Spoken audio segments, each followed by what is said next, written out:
I'm Francine, bringing you more reviews, recaps, and rants on all your favorite K-dramas. This is Drama Buds, an anime podcast.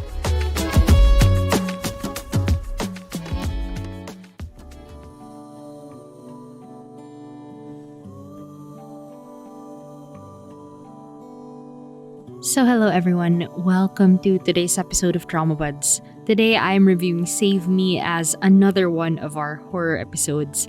Thank you to Charlotte on Discord and to Anne in the last episode on The Guest for recommending this.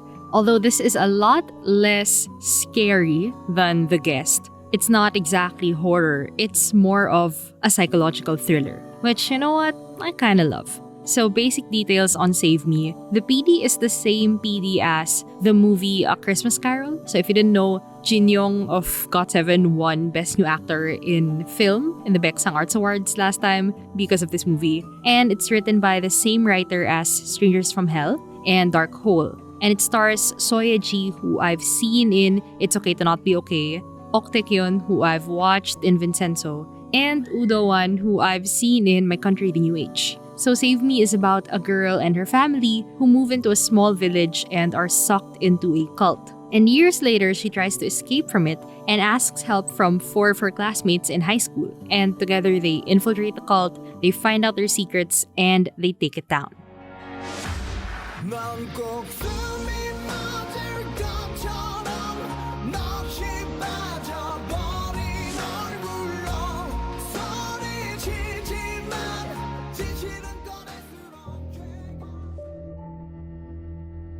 Let's start with the plot and characters. First, we have Im Sang-mi, played by Soye Ji. So, Sang-mi's parents and her twin brother moved to Muji, this countryside village, because her father couldn't pay off their debt, so they moved away from Seoul.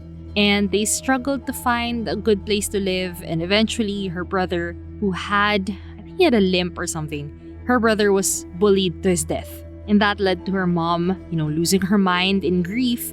And her father was the only one working. Her father was the only one who they could count on in the family. And then comes this local church, Gusunwon, who worships the mighty new sky under the leadership of the spiritual father. And this church approaches them and, helps them find a better place to live and helps them recover from their grief.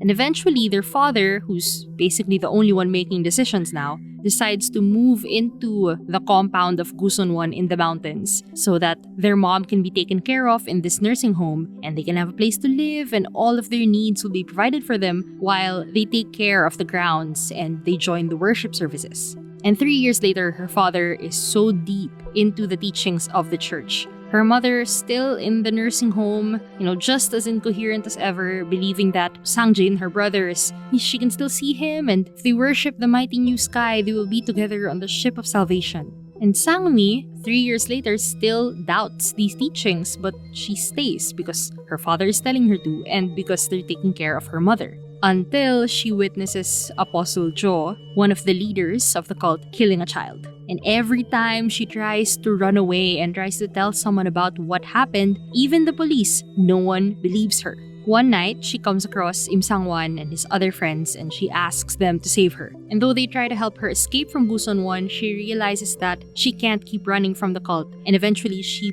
plays along with what they want from her so that she can find out more about their secrets, expose it to the world with the help of Sang-won and friends, so that she can tear this church apart and save her mother. Next, we have Han Sang-won, played by Ok Tae-kyun. He's the son of the governor, and his mom is in a vegetative state after an accident. And he witnessed Sang-mi's brother dying and hesitated to help him back then, while Sok Dong-chul went out and tried to help him. And that got Dong-chul sent to juvenile detention because he went against the kids of other influential people in Muji.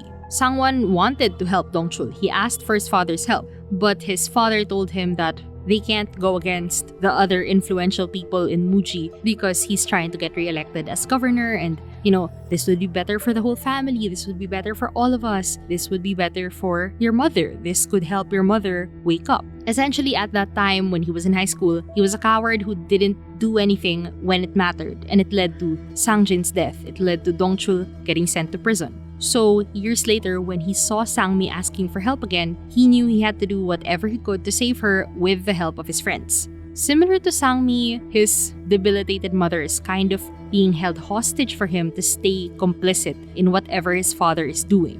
But he has to fight against that when he realizes